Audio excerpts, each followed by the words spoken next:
परमपिता परमात्मा कबीर परमेश्वर जी की असीम श्रद्धा से बच्चों आपको अमर कथा सच्चा ज्ञान सुनने को मिल रहा है।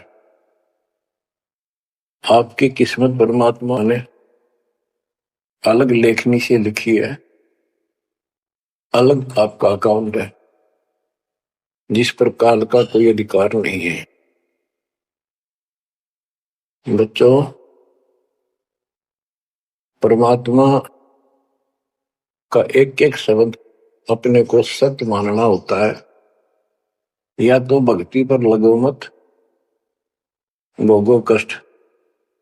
भक्ति पर लग के भी और भक्ति मार्ग में अविश्वास होता है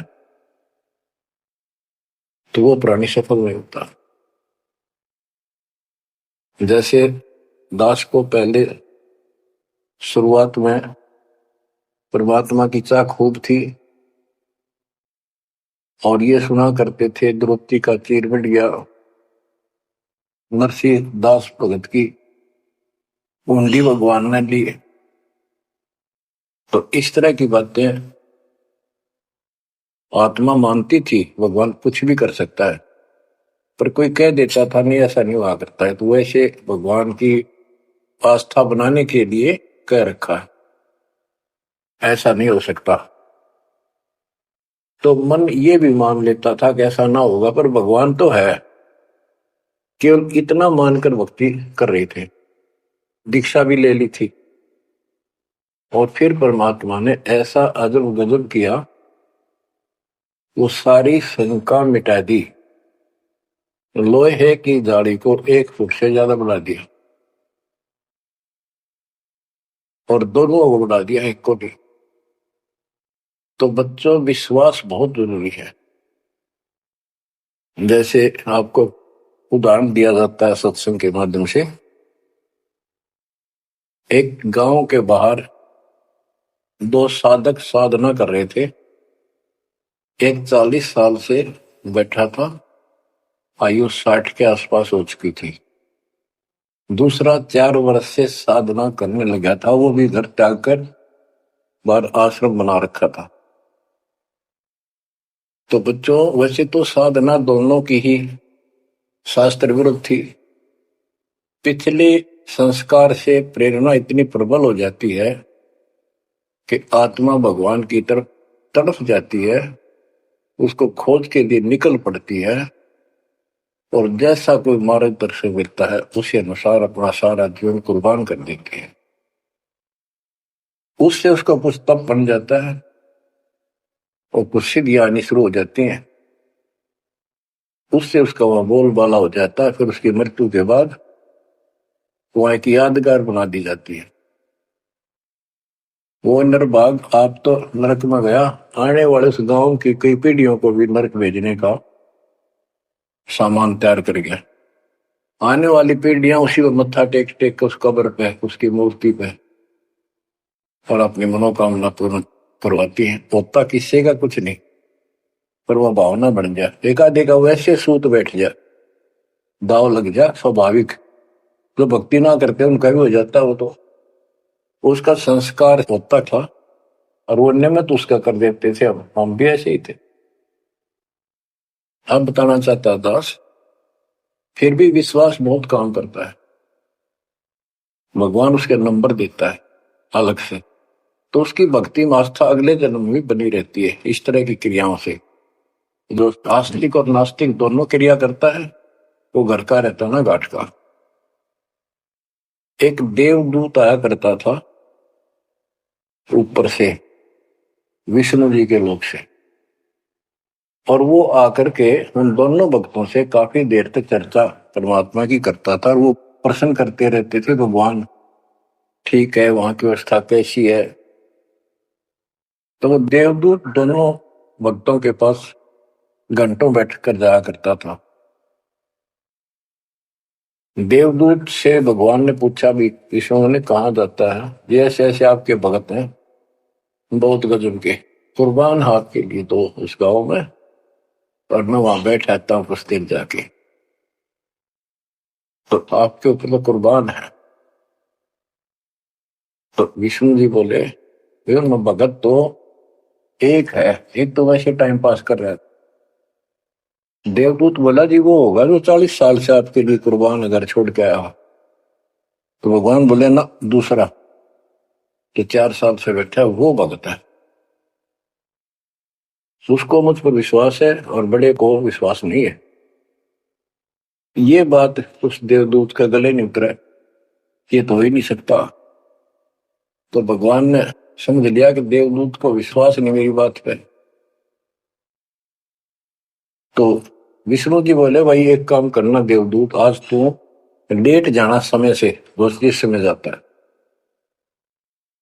और फिर वो पूछेंगे कारण लेट होने का, तो उनको फिर ऐसे बताना कि आज भगवान ने समय दे रखा था कि दोपहर को सुई के नक्के में के सुराख में हाथी निकाल लेगा भगवान, और कहना कि मैं उसको देखने के लिए रुक गया, और भगवान ने हाथी उस सुई के नक्के में के निकाल दिया।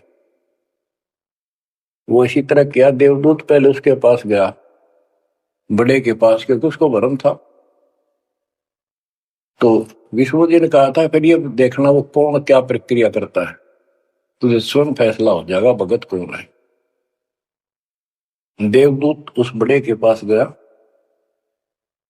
उसने भी ये जाते कारण पूछा कि क्या बात देवता जो लेट हो गए, आपकी बहुत इंतजार थी और आपके साथ बैठकर भगवान की चर्चा करते थे, अच्छा समय व्यतीत होता था, क्या बात होगी, क्या कारण हो गया लेट हो गया बस। देवदूत ने वही बताया कि आज दोपहर को भगवान ने एक लीला करनी थी, वो देख कर आया।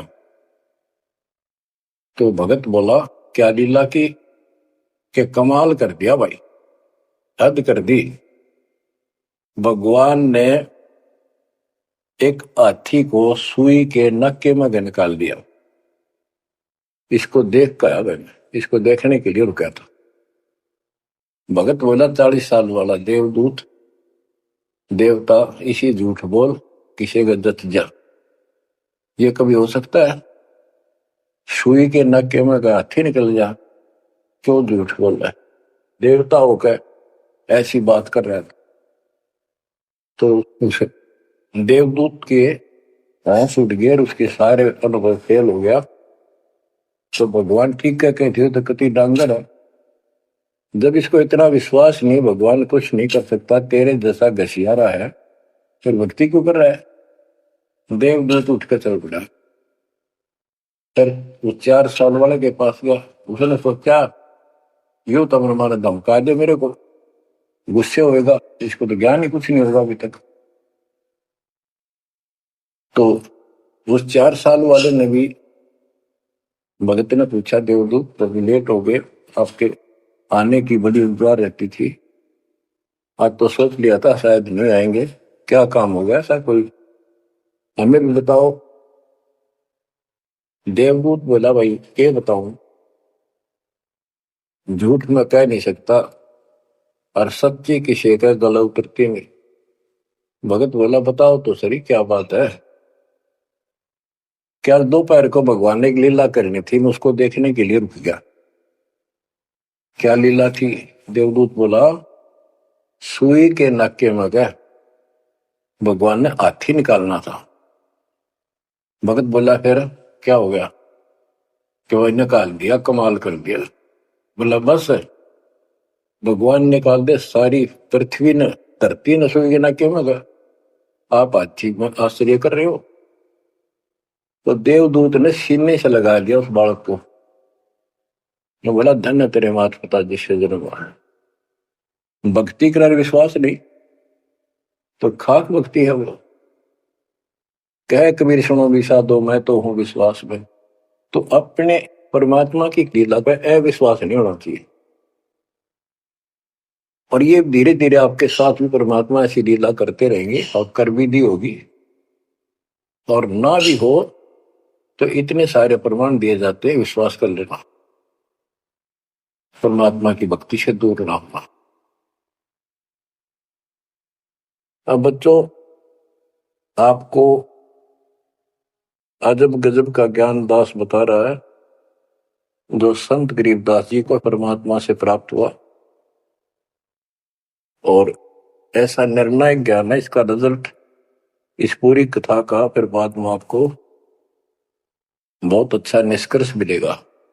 बच्चों, इंद्रिय कर्म न लग लगार, जो भजन करे निर्दुंदरे, गरीबदास जग कीर्ति होगी, जब लग सूरज चंद्रे, जब लग सूरज चंद्रे।